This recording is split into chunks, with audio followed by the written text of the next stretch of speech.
Yeah, absolutely. So I am Kirsten MacQuarrie. I am Sector Development Manager for CILIPS Scotland and author of Remember the Rowan. And for me, libraries and literature have been intricately linked ever since the beginning. My very first placing in a short story competition was at the wonderful Glasgow Women's Library, and they have been such a source of support, of nurturing throughout my literary and library career. And for this book in particular, it wouldn't exist, certainly not in its chunky monkey form, without libraries, without the free riches that they offer.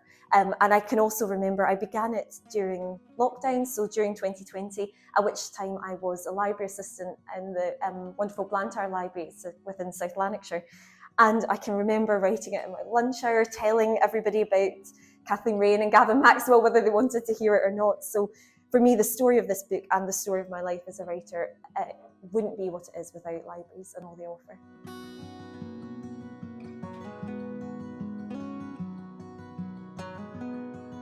Yeah, well, as I've mentioned, I began it, which was perhaps not the wisest idea, but it worked out in the end, during lockdown. I had read Ring of Bright Water. Now, actually, I had listened to Ring of Bright Water before I read it, and that in itself was thanks to the library, because as many library patrons will know, through your library card you get access to BorrowBox, which opens up a wealth of free ebooks and audiobooks. So I picked up Ring of Bright Water and I would listen to it while I was painting, because as an animal lover, I saw otters on the cover and I thought, oh, that's the one for me. And you know, I have a real sliding doors moment, because I remember switching it off. I thought Gavin Maxwell, who is one of the main characters in Rowan, and of course was a real writer, a real figure in Scottish history. I thought, oh, he's a bit pompous, he's a bit snooty. I don't know if I like this guy, but something brought me back, and I'm very glad that it did. So I listened to the audiobook. And now what's interesting is that it, of course, reads out the text, and it reads out the poem that begins Ring of Bright Water, his world-famous, best-selling book and later film. It takes its title and opens with part 2 of Kathleen Raine's poem, The Marriage of Psyche. The Ring is what part 2 is called. But because her name was not on the page itself, we simply hear the text and then we go into Gavin's story. So it sounds, for all intents and purposes, as if he wrote the darn thing himself. So I was really intrigued, because Kathleen comes up in a couple of places quite obliquely within Ring of Bright Water, and I wanted to know more about her, and very quickly was shocked that I hadn't heard of her before. And when we do encounter her in Scottish literature and Scottish history, it is all too often, it's shrouded in misogyny. We either hear that she had an unrequited love for Gavin Maxwell, or that she, quote unquote, cursed him. So really a big part of what powered me throughout Rowan was setting right that injustice as best I could. And libraries came in from the very beginning. So I've already described, you know, I remember writing in my lunch hour. Because it was lockdown, we didn't have access to our staff room, so I would sit in the car before my shift began and scribble notes. And at first I thought it would be a short story, and actually just Kathleen took hold of my head and my heart and wouldn't let go. So the place that I was thinking of submitting, I think the word limit was 3,500, and as you can see, I rather overshot that. Just really wanted to share her words with a new generation of readers, a new generation of women. And ever since, libraries have been integral to that. One particularly key resource for me was the National Library of Scotland, who of course are marking their centenary this year in 2025. Now, because of lockdown, I couldn't access the Gavin Maxwell papers, their special collections, until a number of months into the manuscript. And then finally, the day came when they reopened, and we're still in our masks, but we were allowed to go to special collections. And so I renewed my library card, and to say that it's supposed to be this kind of solemn passport photo, but I am grinning ear to ear. It just epitomises library love, because I was so excited to go and access this. And the first thing that I did access within special collections was Gavin Maxwell's fan mail. And I had thought, oh, this will be funny, because, you know, it'll be what people have written to him. But in fact, it was so much richer, as is often the case with library resources, because what we have there is his letters back to his secretary of what he thought she should reply. And then this poor young woman, or young women, because they didn't seem to last very long, having to edit this into something more palatable. So one that stuck in my head was, a little boy had written to Gavin Maxwell saying he was doing a school project about otters, and could he please have some more information? And Gavin Maxwell said, tell this wicked and presumptuous child to show some initiative and go to his local public library. I'm not writing his thesis for him.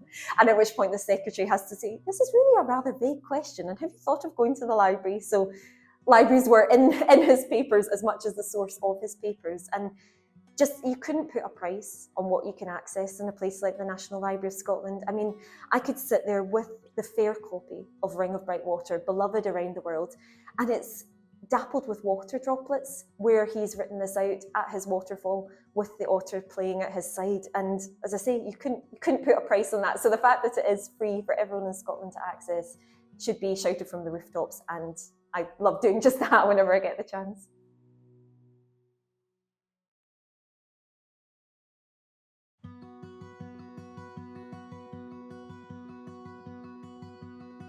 Completely. I mean, something that is invaluable when you're undertaking a kind of a fictionalization, a creative and imaginative project, is that you need to be able to hear your characters' voices, and things that libraries and archives have preserved, letters, drafts. You know, there's a notebook of Gavin's doodles. He must have been either on the train or out and about, and he just drawn the faces of people that he encountered.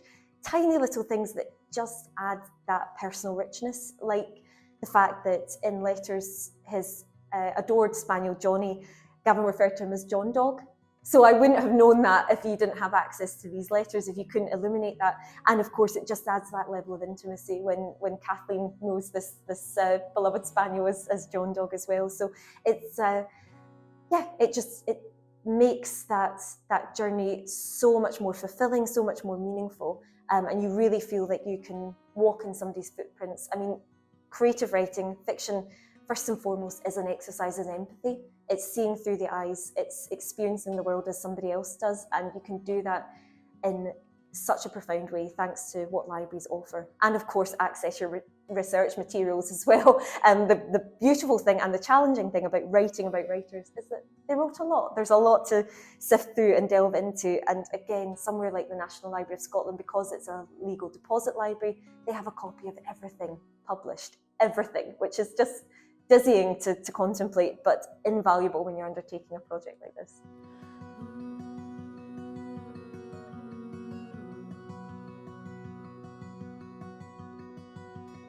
Yeah, I love this question. It's really thought-provoking, and I think it goes back to that point about exercises in empathy.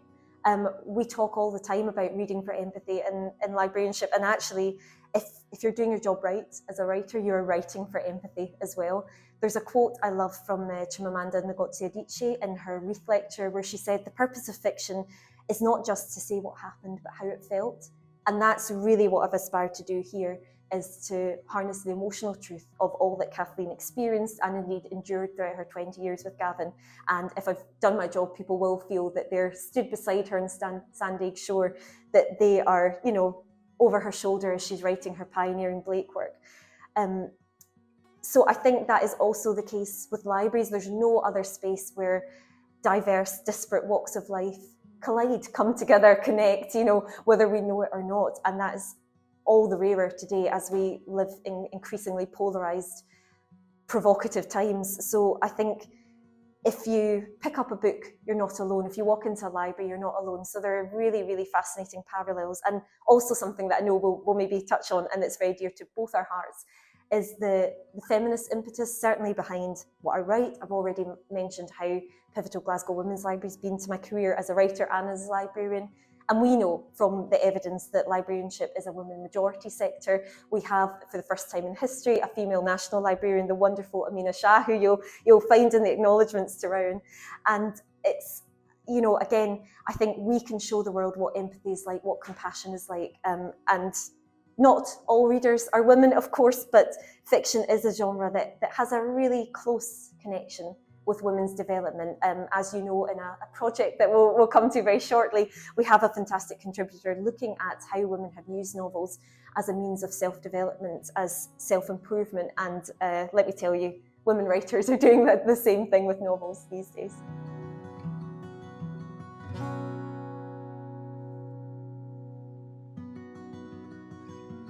Yes, I mean, you know, Kathleen will forever be one of the most important people in my life. To inhabit the world hearing her voice in my ears and in my heart has been, as I mentioned in my own author's note, it's been the privilege of my life, and I hope her voice never fades. It has been profoundly moving. Now, of course, I can't say for sure, much as I've done my best with as diligent research as I could muster.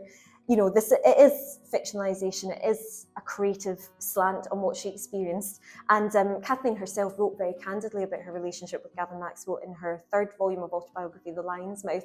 So actually what I felt I could bring to her, because she famously wasn't a feminist herself, she didn't describe herself as such, despite her pioneering achievements in a man's world. But of course, you know, cut me open and I bleed feminism. So I thought, here's something that I can offer her. Actually, that compassion, that empathy that she couldn't give herself, because she's incredibly critical, incredibly self-punitive for everything that went wrong in their relationship. And there's a kind of wider context, a very oppressive social context, which perhaps, you know, was less visible at the time. So she's incredibly precious for me. And in some ways, I almost feel like her translator to the modern era. You know, as a towering intellect, her writing is not always the most relatable, certainly to modern readers today. So actually, I think, I want them to not just know intellectually what she went through, but to feel what she went through, to empathise with her, and perhaps cosmically, she's a little less alone as a result.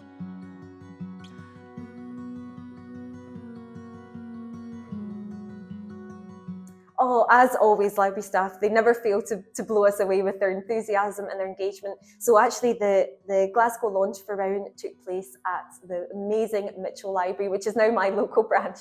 And we joked that I don't know who was staffing the library desks that day, because there were very few CILIPS members who weren't there. And it was just so rewarding and so inspiring to see them. And, you know, if there's one thing library staff love, it is a good story. So if I've done my best to tell a story, then they have taken it and run with it, and it's lovely to see Rowan blossoming, springing up in collections. Our friends at North Lanarkshire Libraries, from time to time, they'll send me a photo of it out on display, or say, oh, it's just come back, somebody else has borrowed it today. And that is just like a shot in the arm to a writer, to know that readers are enjoying the story. The Edinburgh launch took place at Edinburgh Central Library, which was such a treat, and we pushed through the storms and through the snow, and I mean, bless all the attendees that made it, that kind of skied their way there, and just seeing the kind of literal warm welcome as well as the emotional warm welcome that the library offered was so inspiring. And then I've also been lucky enough to have events at places like the Nature Library, and there's more coming up. So for World Book Night, I'm going to be attending Sir Alex Ferguson Library at Glasgow Caledonian University. They have an incredible wellbeing space, relax and renew. So we're going to be thinking about Kathleen's nature writing, about how nature and poetry can combine to inspire us and to ground us. And I've been very fortunate this year in that Remember the Round has been longlisted for the Highland Book Prize. So watch this space for some Highland Library events taking place as well as we get into the spring.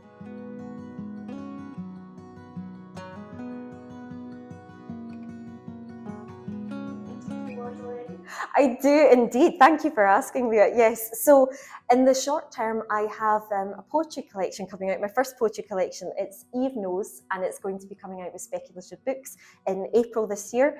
And there is a Sandy Egg series within it, so poems are going to get very meta, and the poems that I wrote whilst I was writing Round, as if I didn't have enough to be getting on with, are also a feature of that collection. But we also have an important non-fiction project coming up, which I know I don't need to tell you about, Leah, but it's very exciting to tell everyone else. So if you can believe it, there has never been to date a text in the UK devoted to feminist librarianship. So the principles, the practices, the provocations that feminism brings to the library and information sector, even though we are around 75% women as a profession, the majority of our patrons are women. And what we really want to come out with this upcoming Facet title is the kind of reciprocal connection, the reciprocal relationship between women and libraries. Everything that libraries deliver, achieve in their communities, it is women-powered and deserves acknowledgement as a result. And equally, when you threaten libraries with cuts and closures, you are threatening women's work in the community. And I think calling out the misogyny of that is more important now than ever. So feminist librarianship will be coming. I think if this is going out on International Women's Day 2025, if we're lucky, if everybody gets their head down, and I'm talking to myself there first and foremost, It will be out International Women's Day 2026, thanks to the wonderful Facet Publishing, the publishing arm of our friends at CILIPS. So I'm so excited to see this book taking shape. I am overall editor. Leah, you yourself are a new professionals advisor, as well as a chapter author on a couple of occasions. So we have, at last count, there's more than 20 professionals adding their voices, adding their perspectives. We have creative contributions. You're going to be contributing a podcast script. We have photographs, we have prose. We also have themes like menstrual literacy, something very dear to my heart, how libraries are tackling period poverty and information poverty related to periods in the menopause, as well as library-led ecofeminism. Back to our friends at Glasgow Women's Library, it's a case study of feminist activism in action.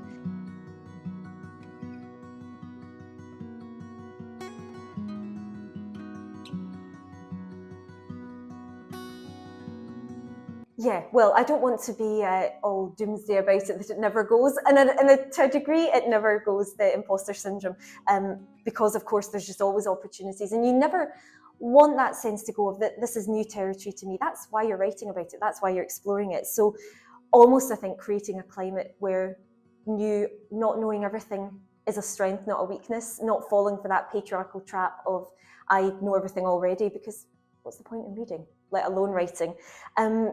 And my main tip actually for women, now I'm not sure this is sort of perhaps unconventional, unofficial advice, but it's what works for me, is realizing that you're doing this work for someone else.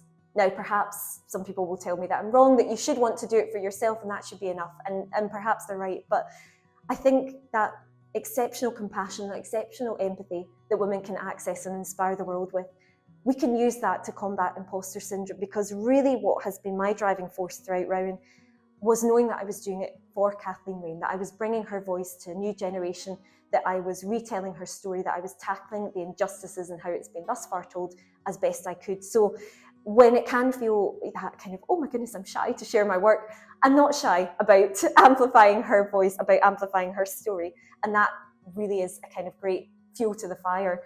So I think we can bring that into feminist librarianship, to think, as I already mentioned, of the new professionals who are emerging into the sector. What do we want them to hear? What do we want them to feel? And our words can do that. So to think actually that, every piece of writing, whether it's fiction, non-fiction, it's a conversation. It only comes alive when you have a reader as well as a writer. So I think to realise that this work we're doing, it can be for others as well as for ourselves, and actually harnessing that compassion is really what powers us through the imposter syndrome, but also to not fear it, because as I say, I think I'd far rather live in a world where we could acknowledge what we don't know yet, and therefore what we're open to learning, and I think more people could take feminism's lead on that. Just happy International Women's Day, everybody.